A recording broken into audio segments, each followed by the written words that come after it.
Okay, so here we can see the Jim Crockett's Promotions, as it's got the branding up here. Ric Flair, and this is for Ric Flair's last match, which was a big live event, and it was on like pay-per-view last year, where Ric Flair came out of retirement and had one final match where he tagged with his son-in-law, Charlotte's, I believe, Charlotte Flair's husband, Andrade, against Jay Lethal and Jeff Jarrett. Now, this is a Major Bendie's figure, which, if you aren't familiar with these, they are made by Matt Cardona and Brian Myers with their Major Wrestling Figure podcast, and they brought back the WWF Bendham's line from the 1990s. Obviously not officially, but like even down to the showing the wrestler doing the bending action, that's what it alludes to.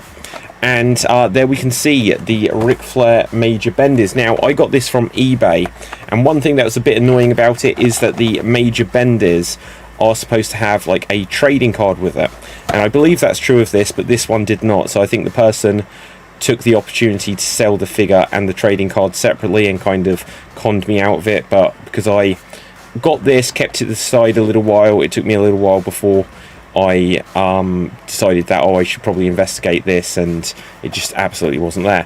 Now, one of the great things about the Major Bendies, because it is from the Major podcast, the Major Brothers, or as they were known in WWF, WWE, which are, here it says the Major Wrestling Figure Podcast. Gosh, that's small and hard to write.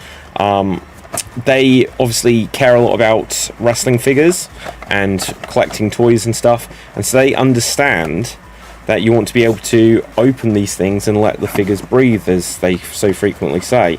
So you can actually get this out of the packaging.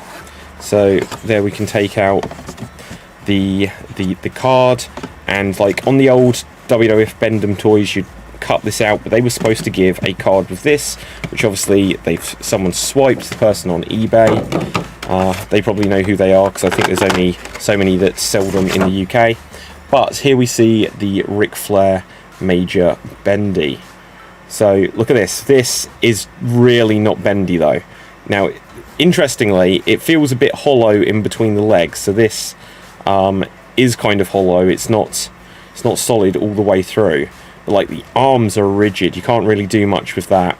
It's like, honestly, it's like he's got wings, and like the fingers are a little bit bendy. Now, the bendiness of it isn't a deal breaker, because for most people it will say on it, like it says here, this is not a toy.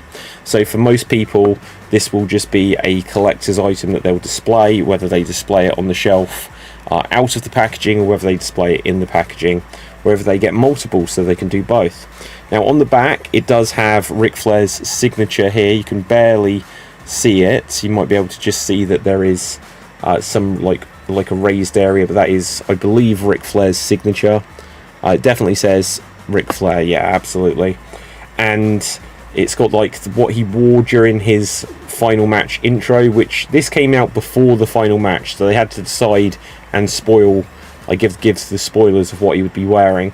But it doesn't have the old WCW World Heavyweight Championship belt, or NWA World Heavyweight Championship big gold belt, which he wore during the entrance. Now, if you haven't seen Ric Flair's last match, from the moment he came out in front of the crowd, he looked like he was about to collapse. And he had this belt on, but it looked like just like an old man who couldn't keep his pants up, so he's like pulling at this belt to keep it on. He's since said that he was super dehydrated and that he hadn't drunk water throughout the day, and that if he could do the match again, he'd do it better. But hopefully he won't. Let it be advertised as Ric Flair's last match, and I think they should keep it as Ric Flair's last match, because it was a big deal, even if it wasn't perhaps what he could have done at his best. But I think this is a really good figure. This Major Bendie Ric Flair figure. Let's take another little look at the packaging. Obviously, you can easily put this away back in the packaging to keep it effectively as mint. But here we see Jim Crockett Promotions, not a toy, ages 18 and up. I'm sure that's probably more for a regulation, that if it was something younger, that they would have to go through some extra hoops to be able to release it. It says here TM 22 Major Bendies, all rights reserved, blah blah blah blah blah. It's not really much to see. The design of the trading card is quite cool, and there we see that's the same signature. Like, you can barely read that. That looks more, I don't know what that looks like. It doesn't look like an R. That looks more like a J than an F, but whatever. I'm not going to criticize Flair's signature too much. And here we see the design of the Major Bendie's logo with Ric Flair, and that's custom for every wrestler. Obviously it's not going to have Ric Flair on every one, and we'll do some more of these looking at the other ones, but I think that is a overall really cool figure to commemorate Ric Flair's final match. Just pull it out and have another little look just before we wrap things up here. So he's got he's got hair like he had in the 1980s, to be fair, or like early 1990s. He doesn't look like he did during Ric Flair's final match. So we'll just have a quick look at this. And right, so yeah, here we can see that it's got like the eyes. It all looks good. It kind of has the likeness of him. So let's pop that back away, and we will get some footage of this just so that we can edit that out. And we'll put this back. Now, one thing that is good is, compared to the first few that I had, when I had them, and again they arrived from eBay, they were all damaged along here, and apparently it was fairly common, but these would just easily slide out of their packaging. Oops, going to put it in the wrong way.